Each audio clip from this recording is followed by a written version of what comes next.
I think we all know who this dude is. Good old Sonic the Hedgehog. You know, blue hedgehog, spiky hair, can run really fast. Icon? Indefinitely. With a colorful merchandise history. Video games, comic books, TV series, even a movie came after this guy. Anyways, someone I know, TEAMOMGXD, recently made a video what he believes are the top 5 best Sonic games. I personally did not agree with his list, so I decided I'd be fair and make my own. Let me just say one thing. With any franchise that's been around for as long as Sonic the Hedgehog, gonna have some good releases. Gonna have some bad. But let's start things off on the positive note and look at the good. This is top 5 best Sonic games. Number 5, Sonic Adventure 2. Now this is where my list differs a little bit from everybody else. Most people I notice would put Sonic Adventure 3 on this list. I mean, Sonic Advance 3, my bad. But I personally believe Sonic Adventure 2 is better. I mean, the Sonic and Shadow stages are just epic Sonic platforming. The Tails and Eggman stages are just full of awesome explosions, and the new Rouge and Knuckles stages are underrated. Yeah, I can't get my lines right. They're underrated. Now, when you actually look at the full details of the game, the graphics are great, the storyline is really good, the music is awesome, and the gameplay is just fun as hell. It's a fun game to play. That's why it's at number 5. But it's a good game. Now let's look at number 4. Number 4, the original Sonic the Hedgehog. Come on, you knew this game was going to be somewhere on this list. The original Sonic the Hedgehog was the signature game. It was the standout game, the exclusive game for the original Sega Genesis.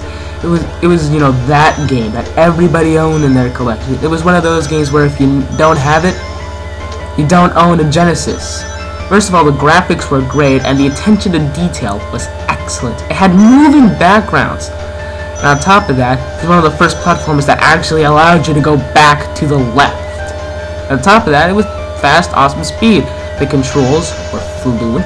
The music was awesome, given the Genesis audio limitations. It was a really well done game. On top of that, you also have the special stages, which are, I always thought were a little odd. Not that it's a bad thing, but they're just odd.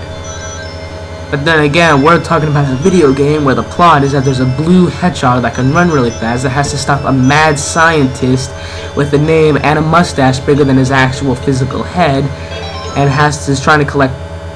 Oh, we're at number 3 already? Anyways, Sonic Adventure is number 3.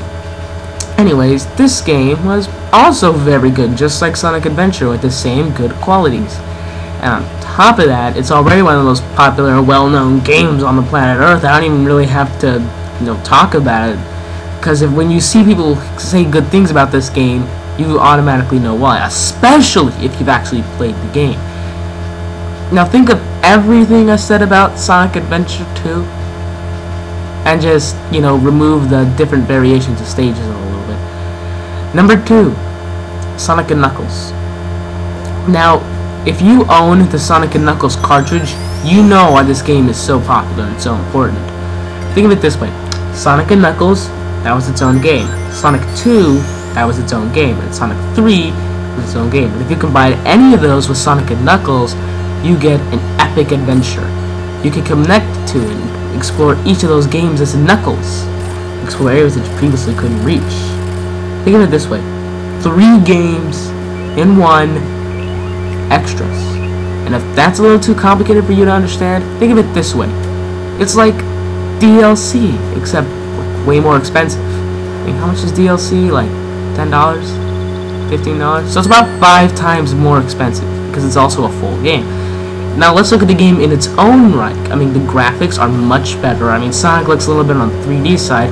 The music and the gameplay are just as epic as ever, and the storyline is like really, really good.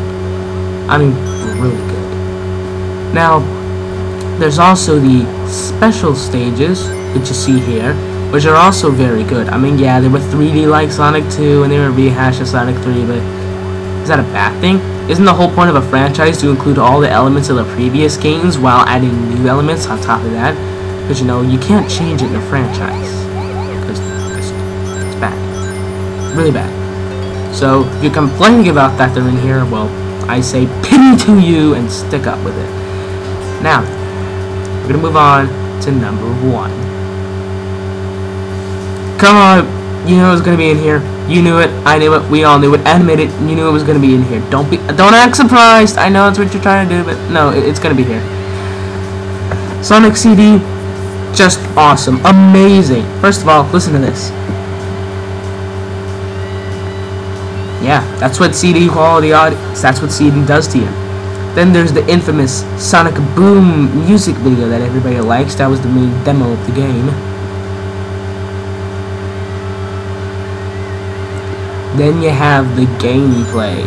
Sonic was 1,000,000 times faster. You could do this.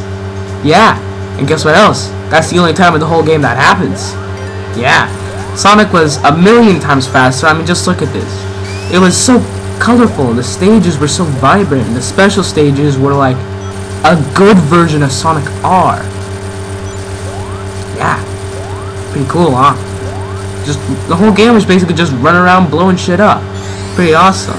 And then you have the ability to travel forwards and backwards through time. You're like a DeLorean.